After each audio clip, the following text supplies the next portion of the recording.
Hello friends, welcome to my channel. क्या आपको पता है कि जो सेलिब्रिटीज होते हैं इनकी जो इंग्लिश है ये इतनी अच्छी क्यों होती है, और ऐसे कौन से वर्ड्स यूज करते हैं जो बिल्कुल इनकी इंग्लिश को एक व्हाट चार चांद लगा देती है। आज की हम वीडियो में वही बात करने जा रहे हैं मेरे फ्रेंड्स कि जो सेलिब्रिटीज हैं ये कौन कौन से वर्ड्स को यूज करते हैं। मैं आपको पहले बता देता हूँ कि जो सेलिब्रिटीज होते हैं ये इडियम्स और व्हाट फ्रेजेस का बहुत ज्यादा यूज करते हैं, और जिसकी वजह से इनकी जो कम्युनिकेशन है, जो इनकी कन्वर्सेशन है, वो इतनी स्पेसिफिक हो जाती है, इतनी व्हाट इंपॉर्टेंट हो जाती है, और जो भी इनकी इंग्लिश सुनता है एवरीवन सेज वाओ। तो क्या आप भी अपने इंग्लिश को इसी तरीके से what effective, productive and what more like captivating करना चाहते हैं, ताकि जो भी आपकी इंग्लिश को सुने और कहे wow it's amazing, like your English is what superb, amazing, exceptional. तो आइए शुरू करते हैं आज की वीडियो, और इस वीडियो में हम बात करेंगे कपल ऑफ 10 इडियम फ्रेजेस जो कि आपकी इंग्लिश को लेके जाएंगे to the next level. And I personally feel that ये फ्रेजेस वो फ्रेजेस हैं जो वाकई में आपकी इंग्लिश को इंप्रूव करेंगे। लेकिन it's my humble request to everyone that watch this video till end if you really want to understand this video. Let's get started. Number one idiom is today on the verge of. On the verge of का use करते हैं हम के कगार पर, या जब सब कुछ खत्म हो चुका है उसके कगार पर। बहुत ही एक इंपॉर्टेंट फ्रेज है। Let's see this in example. उसकी जो नौकरी है वो छूटने के कगार पर है। He is on the verge of losing job. He is on the verge of losing job. Let's move on. Number two, refuse to be put in a box. Refuse to be put in a box. ये बहुत एक important phrase है जो हमारे celebrity use करते हैं, professional में जो प्रोफेशनल पीपल होते हैं बहुत ज्यादा यूज करते हैं।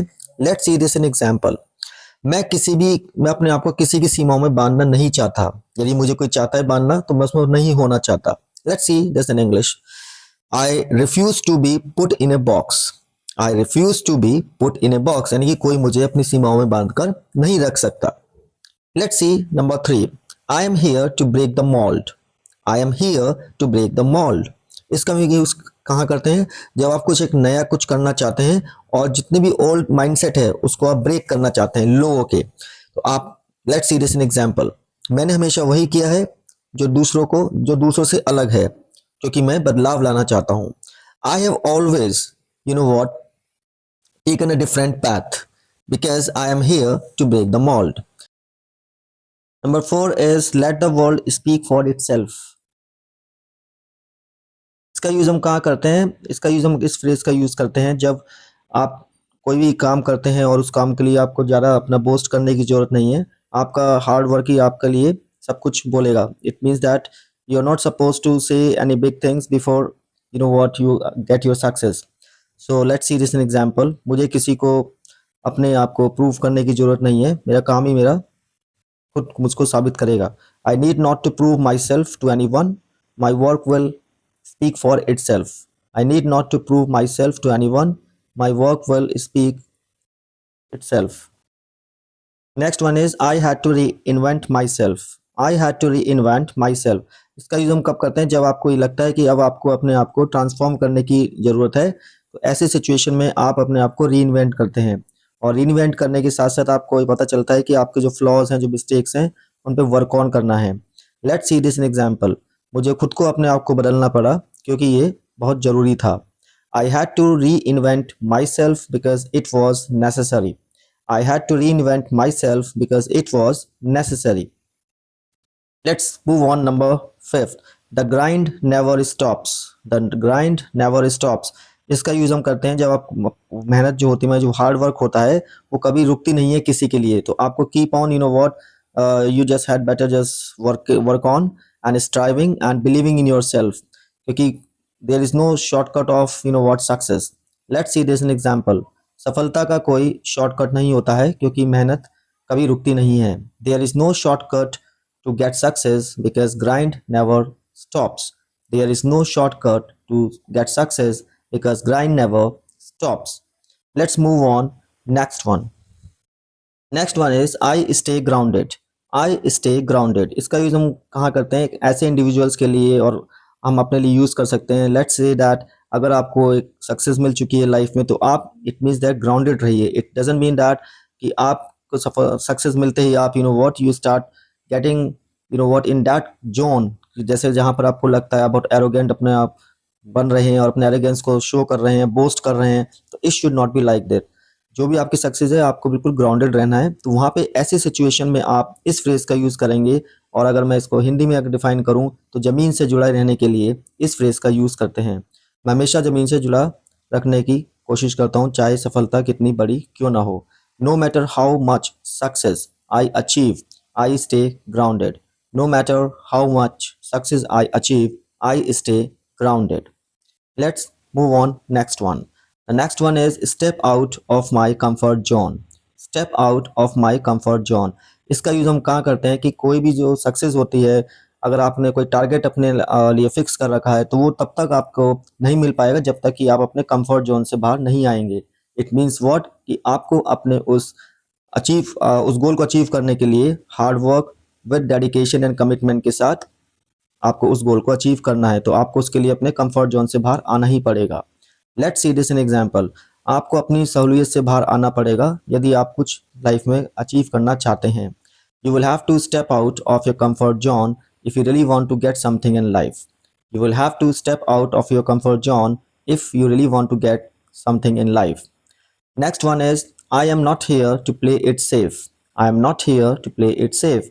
इसका यूज हम करते हैं जब आप लाइफ में कोई भी रिस्क लेते हैं और उस रिस्क लेने से नहीं डरते हैं। यानी कि life is all about what taking risk until and unless you start taking risk, तो आप लाइफ में कुछ भी अचीव नहीं कर सकते। अगर आपको रिस्क लेना है तो डेफिनेटली आपको लाइफ में अगर आपको कुछ अचीव करना है तो आपको डेफिनेटली रिस्क लेना ही पड़ेगा। तो उस ऐसी सिचुएशन के लिए आप इस फ्रेज का यूज करेंगे, I am not here to play it safe. Let's see this an example. मैं यहाँ आसान रास्ता अपनाने के लिए नहीं हूँ। It means that I am not here to play it safe. I am here to take risk. और अगर मैं रिस्क लूंगा so I know that my success is sure, means I will get that whatever I have decided for myself. तो अगर आपको लगता है कि yes आप एक रिस्क लेने के लिए बने हैं तो उस रिस्क को लीजिए। Believe in yourself, believe in your hard work and just smash it. Let's see next one. The next one is a roller coaster of emotions. A roller coaster of emotion. This is really very productive one और बहुत ज़्यादा इसको use किया जाता है। इसका हम use करते हैं भावनाओं का तूफान। जैसे कहते हैं कि हमारी मन में कभी कभी भावनाओं का तूफान उठता है या आपकी जर्नी रही है उसमें पूरी भावनाओं के तूफान से भरी रही है, तो वहाँ पे ऐसी सिचुएशन में आप एक इस फ्रेज का यूज़ करेंगे। Let's see this an example. ये सफ़र मेरे लिए भावनाओं से भरा हुआ था। अब तक जो मेरी जर्नी रही है बहुत भावनाओं के तूफान से भरी हुई थी। Let's see this an example in English. This journey was a roller coaster of emotions for me. This journey was a roller coaster of emotions for me. Let's see another one. Wear my hats. Wear my hats. It's another what good one, and most of the people, whether they are professional and celebrity, they use this what idiom. What does it mean? It means that कि जब किसी individual को कई तरीके से कोई responsibility करनी पड़ती है और उसके ऊपर बहुत सारी रिस्पॉन्सिबिलिटी होती हैं, तो ऐसी जगह में हम इस सिचुएशन में हम इस फ्रेज का यूज़ करते हैं वेयर माई हेड। और हो सकता है कि आपके पास लाइफ में काफ़ी रिस्पॉन्सिबिलिटीज़ हैं, लेकिन अगर आपको ऐसा सिचुएशन में कोई अगर ऐसा फ्रेज यूज़ करना है तो आप कैसे करेंगे? तो ऐसी सिचुएशन में आप यूज़ करेंगे wear my head. Wear my head. Let's see this example. मुझे कई जिम्मेदारी निभानी पड़ती हैं। I have to wear many heads. I have to wear many heads. The last one is it is not just about fame, it is about impact. It is not just about fame, it is about impact. इसका use हम कब करते हैं? सिर्फ जब आप life में सिर्फ नाम पैसा शोहरत ही नहीं कमाना चाहते बल्कि आप एक बदलाव लाना चाहते हैं। Because once you start focusing on change and transition, then it means that it has a real meaning to get success. Don't focus only on success, but think also about कि आपकी वजह से अगर किसी की लाइफ ट्रांसफॉर्म हो रही है, that is real success for you.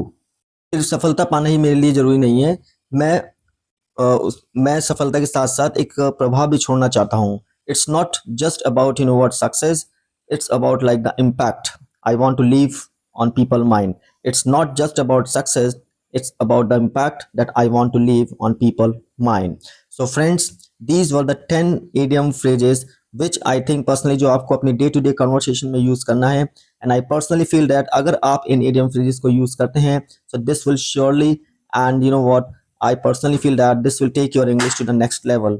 और अगर आप चाहते हैं कि अपने इंग्लिश को इम्प्रूव करना so please just do let me know in the comment section कि आपको ये वीडियो कैसी लगी। एंड अगर आपको लगता है कि और कोई इंपॉर्टेंट फ्रेज इडियम्स हैं so do let me know in the comment section. अगर आपको वीडियो अच्छी लगी है सो प्लीज एक लाइक तो जरूर बनता है। And don't forget to subscribe, like and share. Thanks for watching.